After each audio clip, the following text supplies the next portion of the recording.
नमस्कार। मैं संजय सनम। यूट्यूब के सभी व्यूवर्स का हृदय से अभिवादन।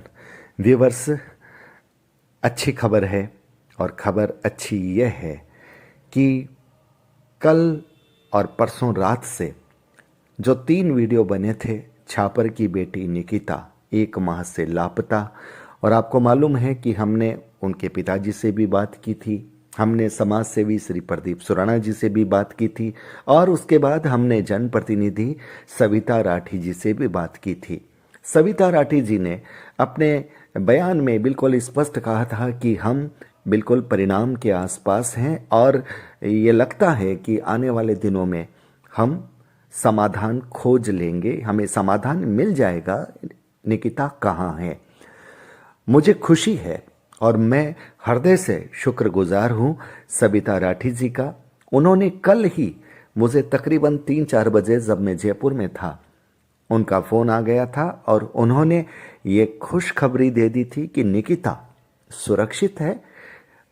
उसने अपने किसी चाहने वाले से शायद शादी कर ली है, लेकिन वो सुरक्षित रह रही है। उसके बाद हमने समाजसेवी प्रदीप सुराणा जी से भी बात कही तो उनके पास भी कुछ ऐसा ही संदेश आ गया था।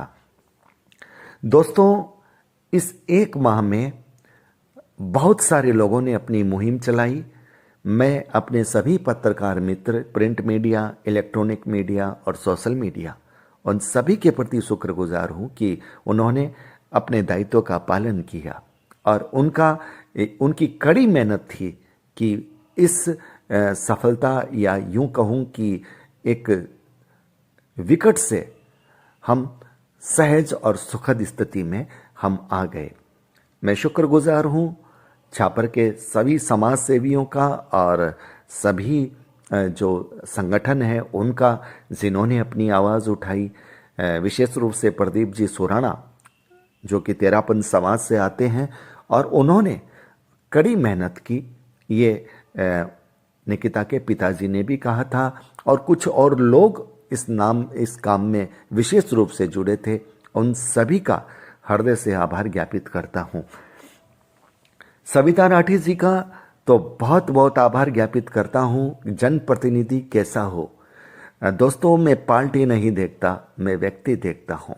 हालांकि पार्टियों की भी अपनी नीतियाँ होती है, उसका प्रभाव पड़ता है, लेकिन व्यक्ति कैसा है और कितना त्वरित वो जवाब देता है और संवेदनशील है या नहीं, ये सविता राठी जी ने कल एक बार फिर से साबित किया। हालांकि मैं जानता था, मैं मानता था कि सविता राठी जी वास्तव में जनप्रतिनिधि हैं जो जनता के बीच में रहती हैं, और कल उन्होंने जिस अंदाज में अपनी बात कही और निरंतर संपर्क में रहे प्रशासनिक अधिकारियों के, और अंजाम तक पहुंचा ये मामला। मैं माफ़ी चाहता हूं पुलिस अधिकारियों या प्रशासन के खिलाफ या छापर पुलिस विभाग के खिलाफ भी आरोप लगे थे, और हमें भी अपनी आवाज़ मिलानी पड़ी। इसलिए मिलानी पड़ी क्योंकि 1 माह का समय हो गया था। मैं मानता हूं कि कई बार पुलिस के सामने भी बड़ी जटिल स्थिति होती है। त्वरित एक्शन लेने से केस बिगड़ने का भी डर रहता है। उन्हें भी फूंक फूंक कर कदम रखना पड़ता है।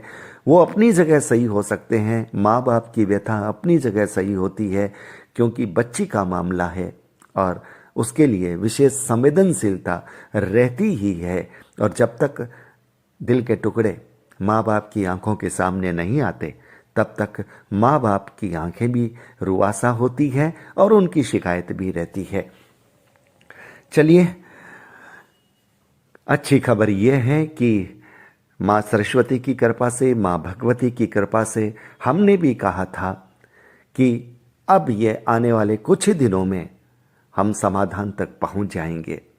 मेरे मन में शक्ति थी, एक विश्वास था माँ भगवती का, माँ सरस्वती का, और उसके बाद आयाम जोड़ा सविता राठी जी ने, और कार्य फलीभूत हुआ।